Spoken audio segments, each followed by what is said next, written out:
lawmakers. It's about making decisions that will affect us as human beings, our careers, our next generations to come. Did you know that it is now a crime to be homeless? Pay attention. It's not a secret. Look it up. They are attacking our most vulnerable citizens. The Project 2025 plan is not a game.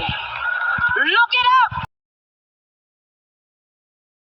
Speak about the radical left. You and I have both been parts of faculties and faculty senates and understand that the left has taken over our institutions. The reason that they are apoplectic right now, the reason that so many anchors on MSNBC, for example, are losing their minds daily is because our side is winning. And so I come full circle in this response and just want to encourage you with some substance that we are in the process of the Second American Revolution, which will remain bloodless if the left allows it to be. You heard it. Now, those on the Christian right, they've been saying things like this for a few years now.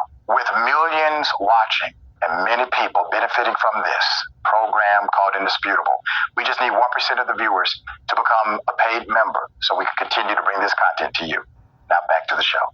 Put up the picture full mask. Let me explain who he is and why he is a Trumpite. The president of the Heritage Foundation on Tuesday declared that a new revolution is already underway in the U.S., appearing to warn liberals that violence could erupt if they tried to stop it.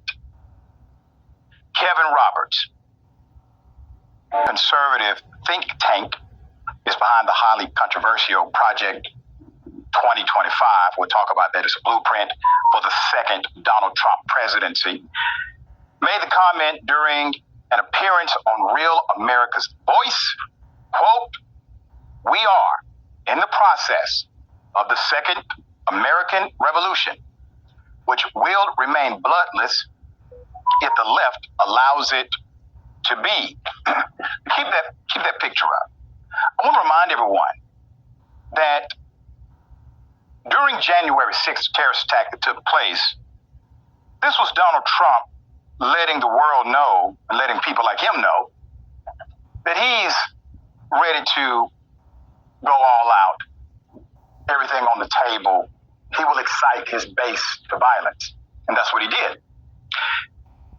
The Project 2025 calls for a huge increase in presidential power, but I thought they liked less government, as well as a transformation of the federal government, replacing existing staffers with an army of Trump loyalists.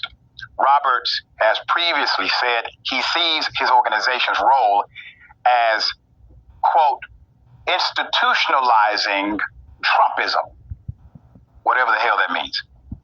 In his interview Tuesday, Roberts said that despite, quote, all this nonsense from the left, which is about democracy, by the way, we are going to win. We're in the process of taking this country back. He said no one in the audience should be despairing. These individuals have abandoned the principles of the democratic process. These individuals wanted to overthrow the government by stopping a constitutionally mandated process. It's called certification of a presidential election. They want to be in an undefined territory constitutionally and legally in order to default to this, well, we can always take up arms against the government, et cetera, et cetera. The reason why they have decided to abandon the principles of the Constitution, something they used to proclaim, is because they realize that the Constitution has become this growing document. And this growing document allows for rights, privileges, and freedoms if interpreted by good faith judges. So they changed the rules. Understand the Constitution sets the rules. So they're changing the rules. There's more.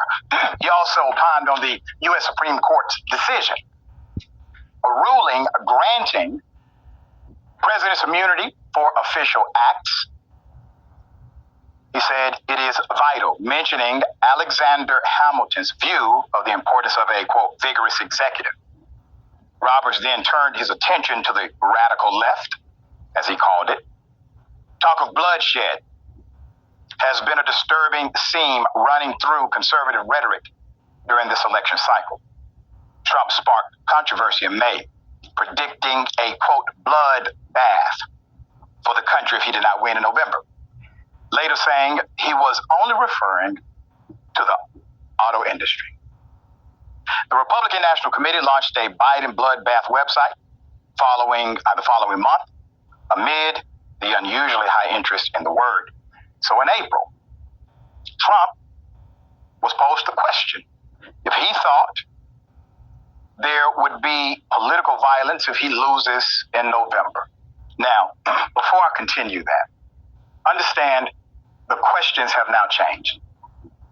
Donald Trump gets questions about, will you call for violence against citizens if you don't win? The question used to be, sir, will you just concede that you lost the election? Will you just admit that you did not win? Will you pick up the phone and call your opponent and say, job well done? Those questions are no more. Now the journalists and mainstream media are asking the man who is the de facto Republican nominee for president, former president of the United States, sir, if you don't win, are you going to commit treason like you did before? Because the question is only relevant because of his actions at the end of his presidency prior. There's more. So Axios reported that Trump allies are already pre-screening thousands of potential employees. Remember, they're trying to overthrow all federal employees at one time through executive action. Potential employees and appointees by political ideology first. This is the concept of people like Hitler and others. Political ideology has to be primary. And they're checking to see if would-be candidates are loyal to Trump, a man who's really barely that. While most of the public attention has been focused on the plans to restructure the government, the blueprint also revives a failed push to add a citizen question to the census. Let me explain that. Because I saw some of the rhetoric on social media saying, well, that's not a big deal. Why is that an issue? I agree with that. That question, number one, stops a whole lot of folk from answering the census. Why is that a problem in your community? Because tax dollars are reallocated back to those regions based on pure population. And if your population is undercounted, that means that you have less money in the pot and a whole lot more hands than needed. And so you do not create opportunity for individuals to not feel safe answering the census, so you get an accurate count, which would ask for the U.S. citizenship status of every person living in every household in America. This was first proposed by Trump in 2019 before it was later shot down by the U.S. Supreme Court for being, quote, implausible and legally inadequate. They're just going to bypass the court's decision. At the time, critics argued that making such a change would discriminate against minorities and scare off immigrant households from participating in the census over concerns of their response, that their response could be used against them and their legal status. In turn, this could lead to immigrants being undercounted, meaning some states, mostly Democratic, would get less representation in Congress, less funding, and the list goes on. Here we are. Marjorie Taylor Greene, Matt Gaetz, Sean Hannity, Charlie Kirk. These individuals have called for some version of violence against people who simply are concerned about the direction of the nation.